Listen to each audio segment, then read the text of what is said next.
She cheated. I forgave her.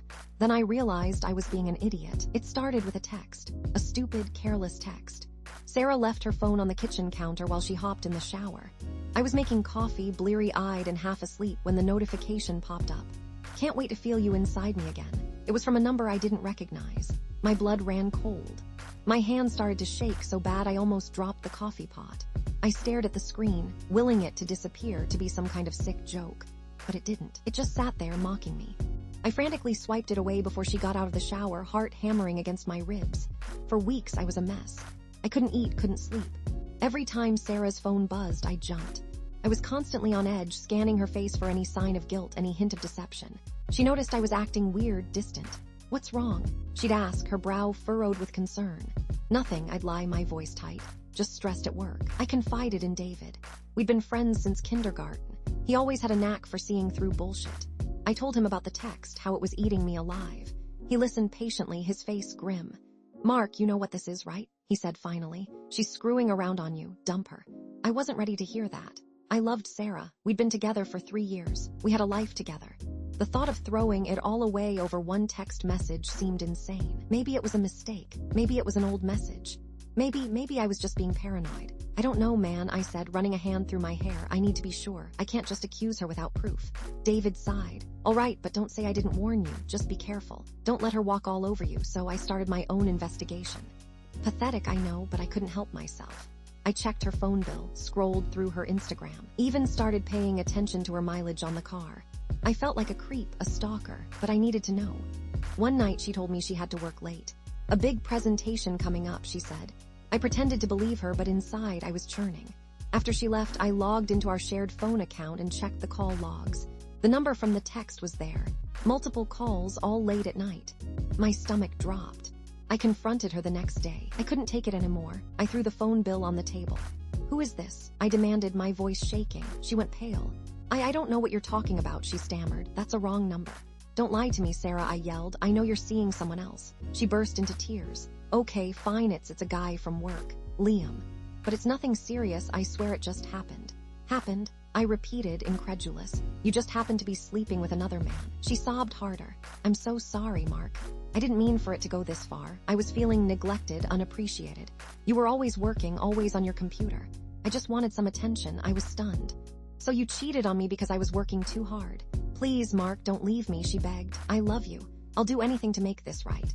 I'll quit my job, go to therapy, whatever it takes." I was a fool. A complete and utter idiot. I listened to her pleas. I believed her tears. I wanted to believe her, so I forgave her. We started couples therapy. She promised she'd cut all contact with Liam. She seemed genuinely remorseful. For a while, things were okay. Not great, but okay. I tried to put it behind me to trust her again, but it was impossible.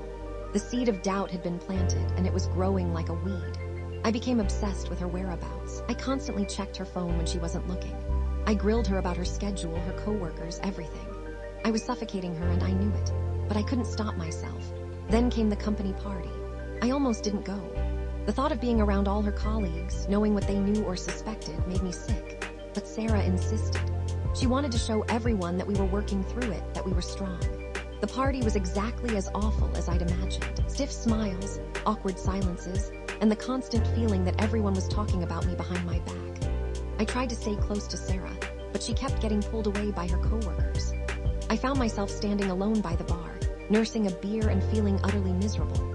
That's when I overheard Emily, Sarah's best friend and coworker, talking to someone. "I don't know how she gets away with it," Emily said, her voice low. "She's been seeing Liam the entire time. She just has Mark wrapped around her finger." I froze. My heart stopped. I couldn't breathe. I stood there, paralyzed, listening to them dissect my life, my relationship, my pain. But I thought she stopped seeing him after, the other woman said. Emily laughed. "Oh, honey, please. She's been sneaking around with him for months. They even went to that conference in Vegas together last month. Remember when she said she had the flu? That was it, the final straw. The last shred of hope I had clung to shattered into a million pieces. I walked over to them, my face burning with rage. "So she's still sleeping with him," I said, my voice dangerously calm. Emily's eyes widened in panic. "Mark, I didn't see you there. Don't lie to me, Emily. I heard everything." I turned to Sarah, who was standing nearby, looking confused. Is it true? I asked, my voice trembling. Are you still seeing Liam? She looked at me, her face a mask of guilt and fear. She opened her mouth to speak, but no words came out. Answer me, Sarah, I shouted, my voice echoing through the room. Are you still fucking him? The room went silent. All eyes were on us. Sarah's face crumpled. Tears streamed down her cheeks. It just happened a few times, she stammered. It was a mistake. A mistake. I repeated, my voice dripping with sarcasm. You call sleeping with another man behind my back a mistake? I looked around at the faces in the crowd. My coworkers, her coworkers, our friends. All of them staring at me, witnessing my humiliation. I felt a surge of anger, not just at Sarah, but at myself. For being so blind, so trusting, so stupid. You know what, Sarah? I said, my voice rising. I'm done.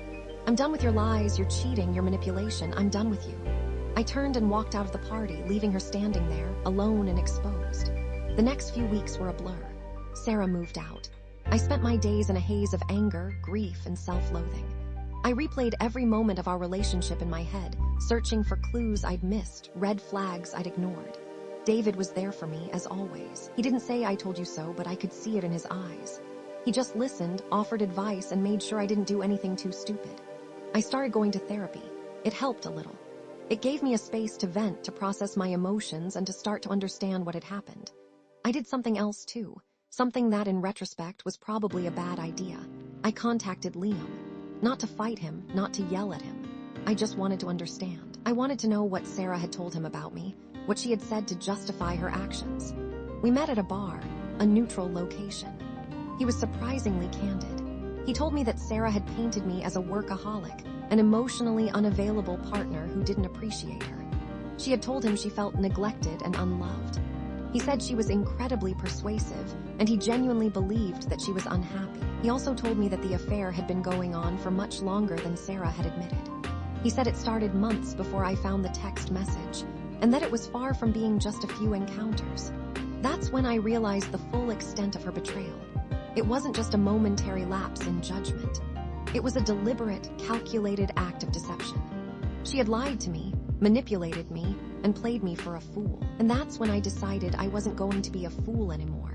I wasn't going to let her get away with it. I wasn't going to let her ruin my life. I considered a lot of options. Confronting her again, exposing her to everyone, even plotting some kind of elaborate revenge scheme.